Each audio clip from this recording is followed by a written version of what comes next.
some things. That's awesome. I've seen some phenomenal talent in some of those things, and I think it would be a wonderful opportunity for some of them to do something. Okay, we'll call the meeting to order. Roll call. Mark Dennis. Here. Bonnie Good, here. Tim Harden. Here. John Reinhardt. Here. Nathan Tormellen. Here. And John Kelly. We have a quorum, thank you. Has everybody had a chance to take a look at the minutes? Yes. Would entertain a motion to approve. I'll make a motion. Second. Motion and second, any other discussion? Not all those in favor signify by saying aye. Aye. Pose same sign.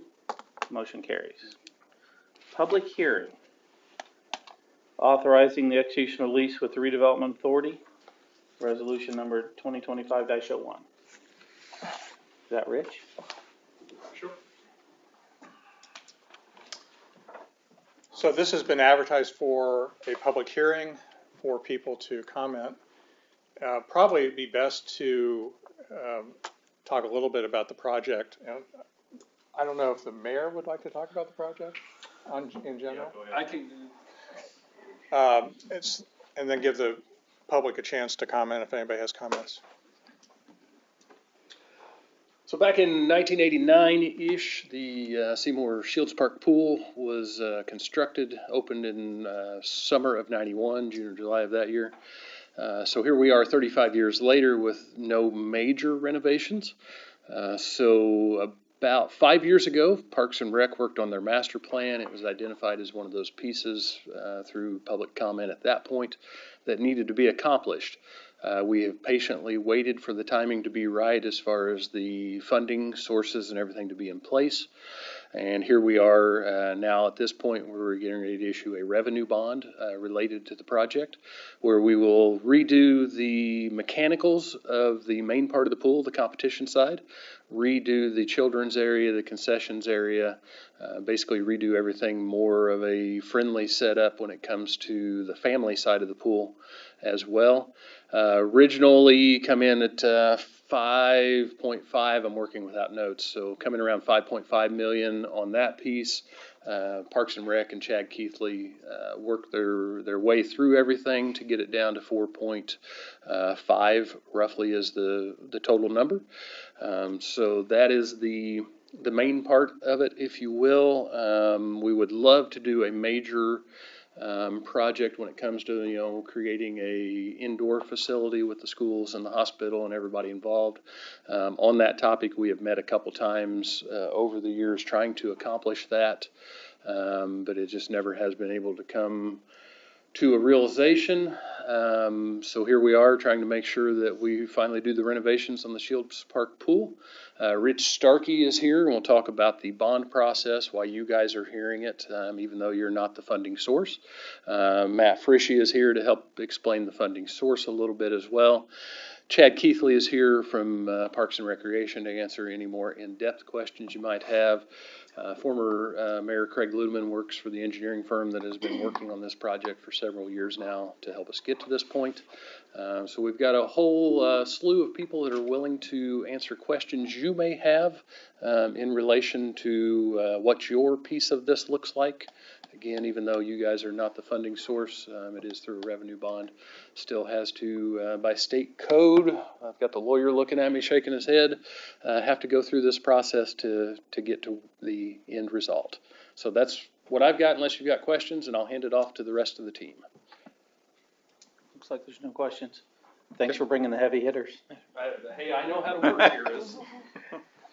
So as the mayor alluded to, we looked at a couple different ways of funding this, and it seemed like the best way to do this was to have the revenues of the city pledged towards the bonds, and that's what we're going to do.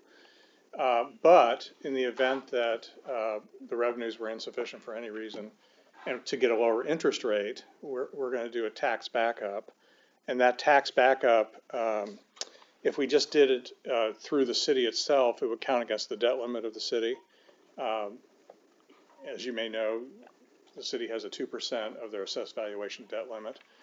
And we try to avoid that whenever we can. And one way to avoid that is to do a lease. And the lease between a redevelopment Authority and a Redevelopment Commission, all of you, that lease makes it under state law not subject to the 2% debt limit.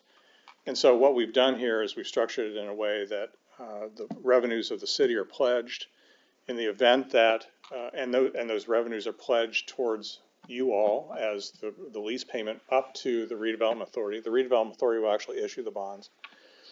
And in the event that those revenues that are pledged to you all to make those lease payments are not sufficient, you would have the ability to levy a tax under the redevelopment district as opposed to the city.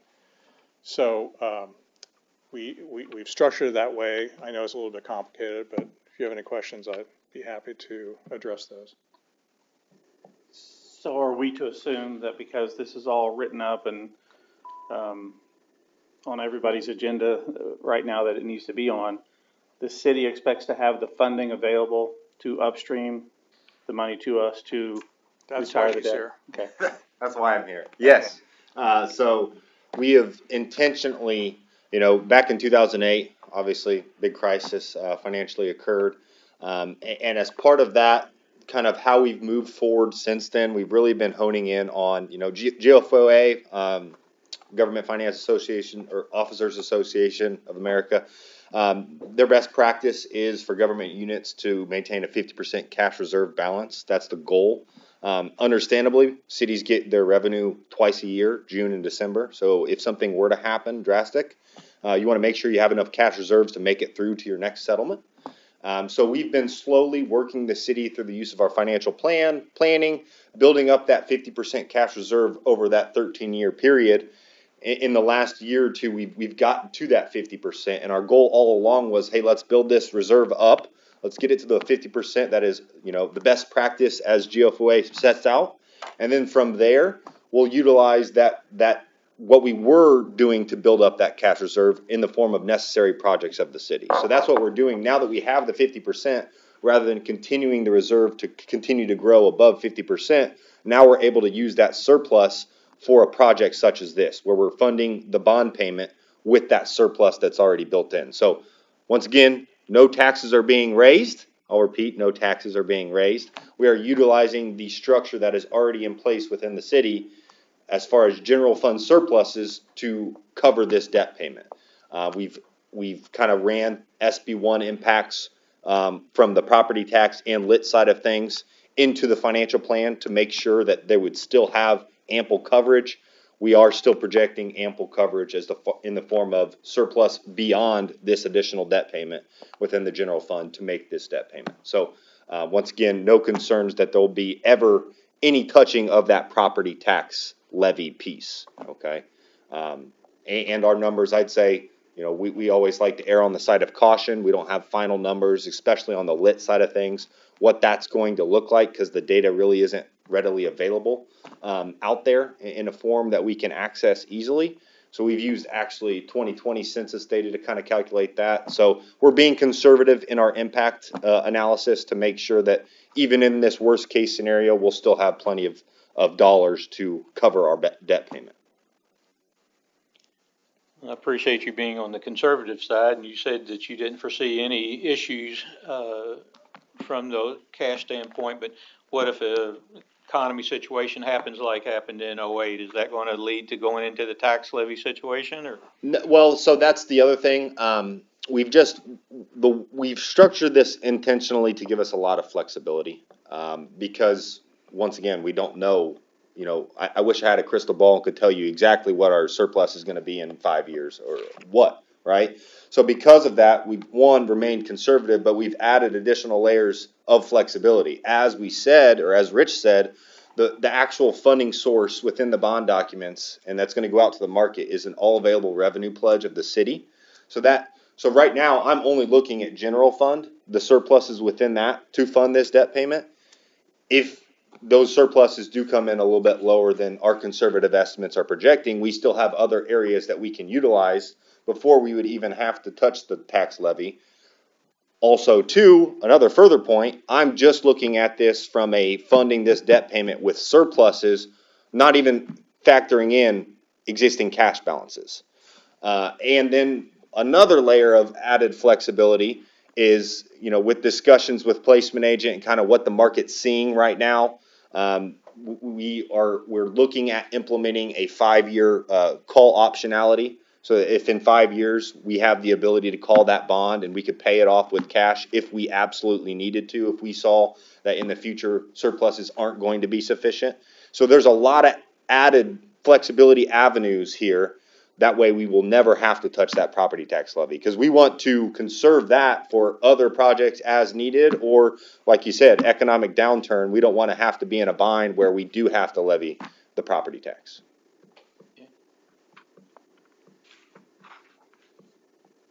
You guys have any questions? Go ahead. How does this gonna affect our budget? I This- mean, we're this will committing not- $475,000 a year. Yeah, and it's actually going to be closer to 370. We always add a buffer in there just because we, once again, added flexibility as we get closer to closing. Things change throughout the bond process, not that I'm expecting them to, but it's going to be more like 370 annual debt payment. But that, like Rich said, like I said, that will not be TIF funds. That will not come out of your guys' funds. It is just simply a lease structure, a legal way of us leasing this project to avoid having to utilize the city's constitutional debt limit that we would like to preserve for other areas, if that makes sense. Mm-hmm. So it won't impact your guys' budget whatsoever. It'll literally just be, you guys are getting the annual lease payment from the city, then that goes to the trustee then pays the bond payment.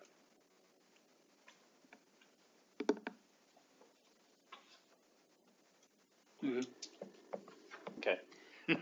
I don't want to get in the weeds. Yep. But in 2 sentences or less, Yes. let's say the special benefits tax comes into play. Okay. How does that work? It would let's see, I can't remember if you guys have, I don't believe you guys have done this in the past. Essentially, it would just be, hey, our surplus or our other available revenues are not available. We need to levy some form of either a portion or all of the tax, and it's just through the budget process we included it in there. It's a temporary increase to the rate to Correct. satisfy the bond? Okay. Correct. All right, so it really doesn't affect us. Yeah, no, There is some set of circumstances where it affects us, but those are so far out there. minute considering to the them. point, they're I inconsequential. just want to be open to everybody. It is possible. Right, Rich? Well, I would say that it wouldn't affect your budget though. Because still if you would, had, yeah. if you had to levy a tax, it would be a tax on all of the Right. city, and it would affect taxpayers, not your budget. And that would just go then, tax revenue received by the city. Then instead of them using general fund surpluses to make their lease payment to the, you know what I mean? They're using those dollars. Any other questions? Thank you. I had a couple questions possibly for Chad, if, in general. One is, didn't they redo the children's area a few years ago? Or maybe a few years now, 8? So we actually did, the city team actually did some work on the children's area. At that particular time, the kiddie pool area was losing 5,000 gallons of water per day. Oh, wow. So we had to do something in order to have some type of area or play area for the kids to take place in. So what we did is we went in, the city team actually dug all that out, filled it in, and placed 2 spray features there. So currently right now we have 2 spray features that were working, because Saturday when we opened, as Mayor Matt said, all the piping and everything's there is 30 plus years old. Everything was new that we put in all the way back to the main pipe that goes into the mechanical room. Well, as soon as we fired the mechanical room up to go to the splash pad feature, 60 feet of pipe burst. That's Schedule 80 pipe, 3-inch, very expensive to replace. Right now, we just had the delivery of the pipe today. The crews are supposed to be there starting tomorrow to get everything fixed. Hopefully, that 60 feet's all it is. We won't know until we get that 60 feet replaced. We do know that everything that we had put in new, so far that I can see, that until it goes under the concrete, is all good. You can just tell the difference between what was put in new compared to what's 30 years old. I mean, it's starting to get brittle. It's starting to crack. It's blowing apart. So So that was kind of a temporary stopgap measure. it was, the and work that's what it before. was when we did that project. You know, this was something quick and a little bit easier than instead of doing a big project like this. Let's get this until we can get this bond set in place to where we can do the whole system. That's kind of leading to my second question. No, the mayor mentioned replacing the mechanicals and what you're explaining now with piping and stuff, but what about the structure of the pool itself? Are we looking at committing to these numbers and getting this part taken care of, and now all of a sudden, oh, well, the pool itself has got problems because of the age of it? Are you gonna be turning around? Sounds like y'all been working on this for a while, so should have a pretty good handle on what the next few years look like, or? Yeah, so when we had the engineers come in and we did the walkthrough through the entire system, they not only looked at the mechanicals, they also checked out the structure of the main pool. From what they found, there was no structural needs as far as anything in the future that needs to be happening. Craig, are you good with that statement that I just made? So everything that they found, and we've got pictures, you know, it's all the main mechanicals, but then, you know, what we did was a temporary Band-Aid, you know, to have a kiddie area for the kids to play in. You know, I hear all the time, you know, I take my kids to North Vernon, I go to Columbus, I go to Brownstown, you know, well, why? Well, they've got the nice kid area.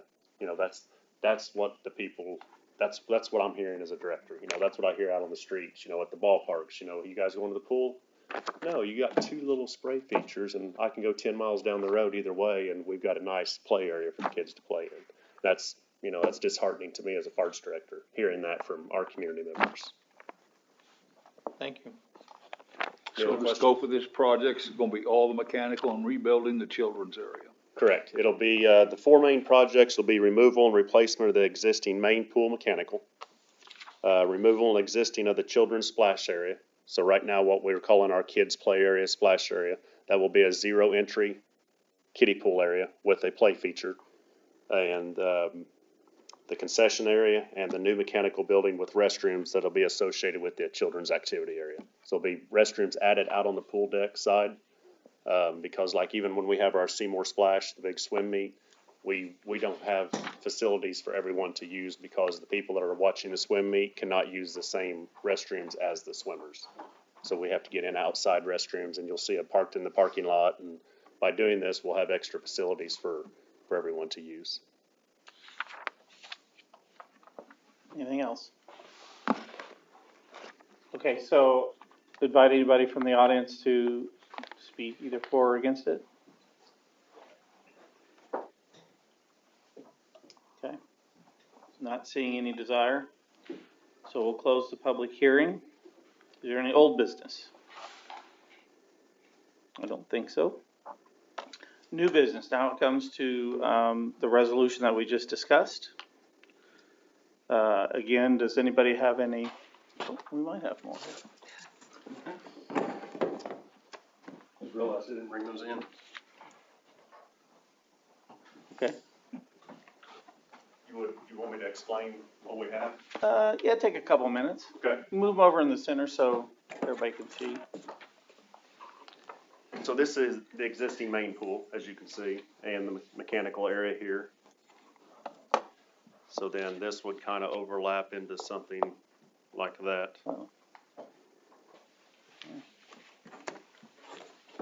So then here in the collared area, this is our concession area. Here, this is where our current two spray features are located.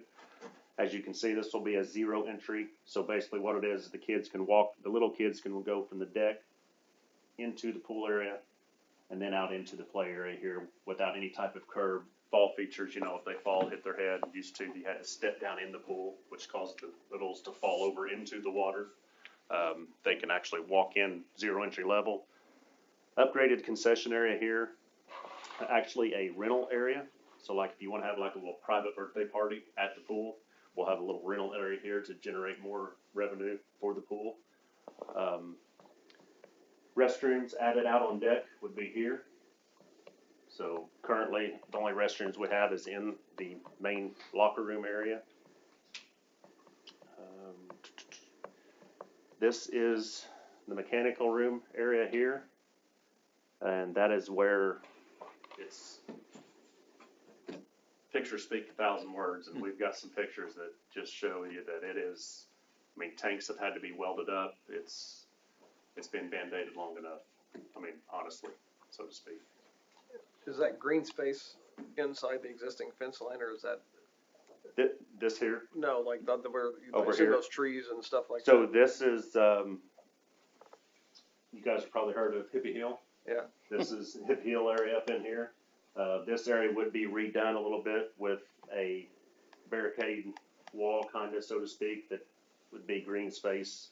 And then this is the existing walking path that would be redone also, that goes through the park. And this is just a general concept of some of the different play features that could be added. So that's the concept of the children's area? Yes. Is that a concept or what you're thinking about going with? It's almost what we're going with, like this area here, and possibly not the same color, but like this area here is this. You know, then you have the decks and the tables and the benches, and the concession area is there. So it gives you different pictures of, it may not be the same color tables or the same style, but this is kind of the concept that we're be going with. Okay, boy, I hate to sound like we're competing, but will this do away with the, I take my kids to Brownstown, or I take my kids, will that design, what do I want to say, meet that head on with the I think community? it's gonna be better than Brown's. I mean, I'm asking because, I mean, Everyone, all some my of the people that- grandkids were swimmers, and one of them was a lifeguard at the pool when he was younger. So I know the mechanical stuff is a mess. I'm just wondering about, because I've heard the same thing you're talking about. I think if we can get this done, I believe probably at least 10 to 15 to 20% increase in admissions. Okay. Use of the pool. That's my determination on what we'll have as far as an increase. Okay. And I think with this updated design, it falls in line with what I see even in the parks in Greenwood and, you know, the other pool areas I go to in larger spaces. And I think that will be really appreciated by parents with younger children, also with people who have ADA needs. I think it's going to be a very positive thing. That's what's really nice about this entire area here. Not only do we have our ADH here if needed out in the main pool area, but all of this, every bit of this is all ADA compatible. So if you have someone in a wheelchair or special needs, that you know, it's all compatible for that. What type of time frame are you looking at? Let me grab my paper. So if this is awarded,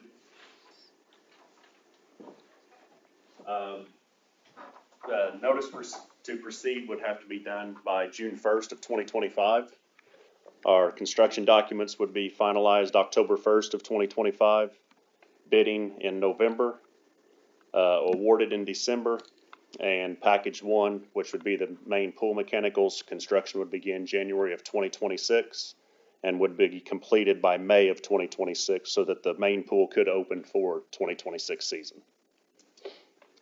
Once the pool closes for the 2026 season, then the construction would begin on the children's activity pool. That would begin in August of 2026, and construction would be completed April of 2027. So 2026 would remain open. By the end of April of 2027, we would actually have the children's activity area open back up. Thank you. So has everybody had a chance to take a look at the resolution? JJ, you said you had a question about the location? I found it in here, reread it, and stupid can find it. Okay. The pool's there. Okay.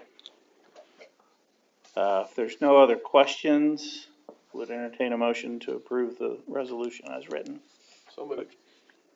Make a motion to approve. A motion and a second. Any other discussion? All those in favor signify by saying aye. Aye. Opposed, same sign. Motion carries. Okay, Reedy?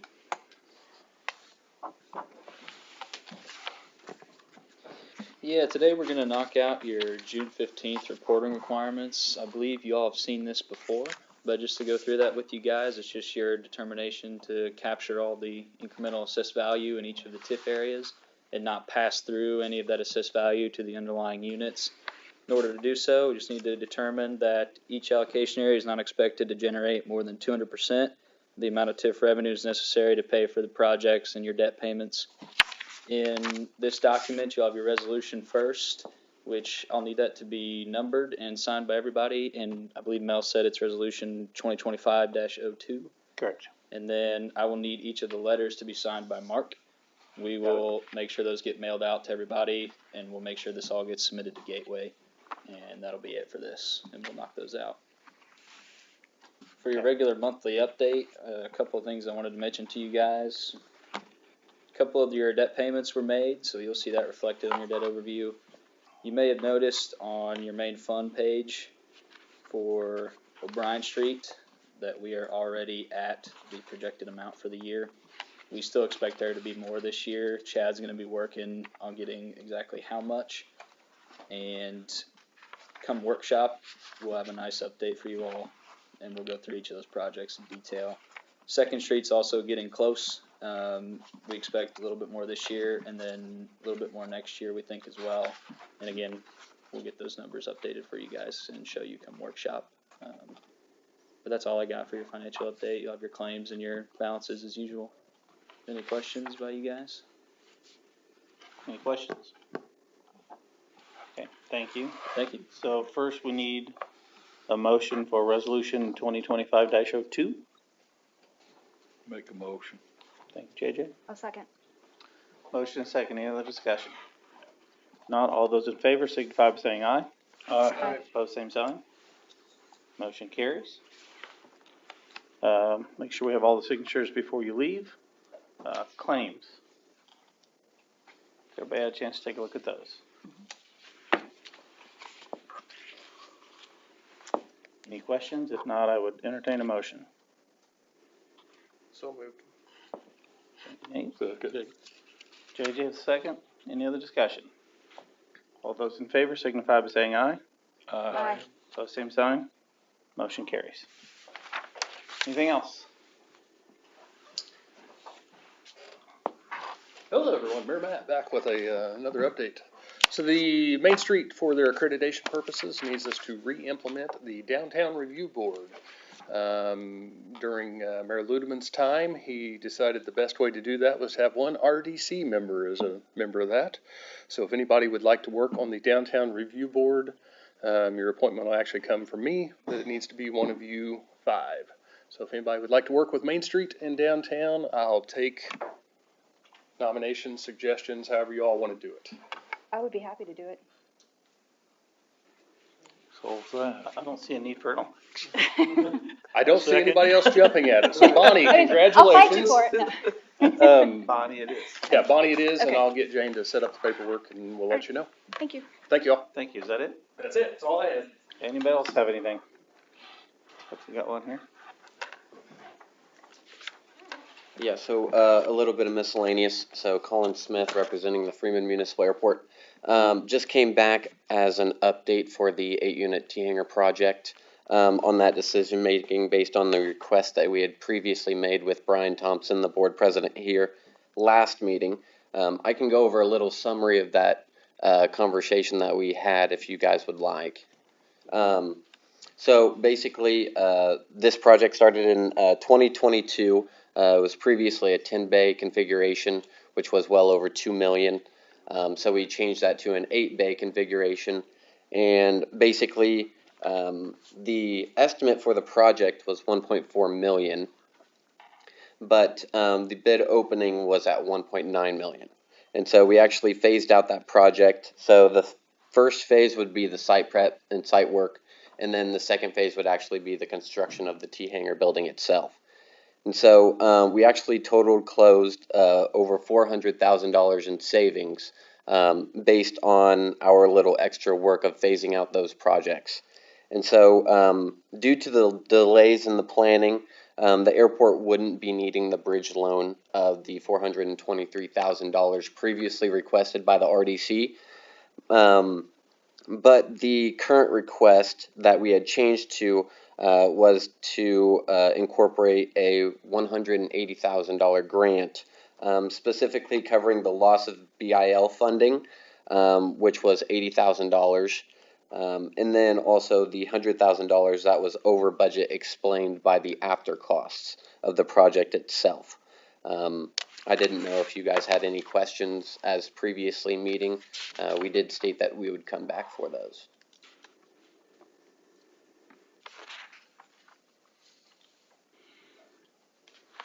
Yeah, so this is the same thing that was discussed last meeting, right? Correct. Okay. Mhm.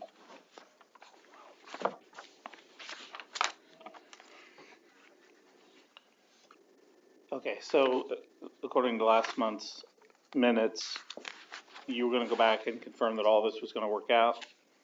And, we did not vote on it last month, so if we're going to grant the 180 in lieu of the $420,000 loan, Correct. we need to do that today. So, any questions or comments? I think it's a great project. JJ? No. Okay. I figured you would have a comment, sorry.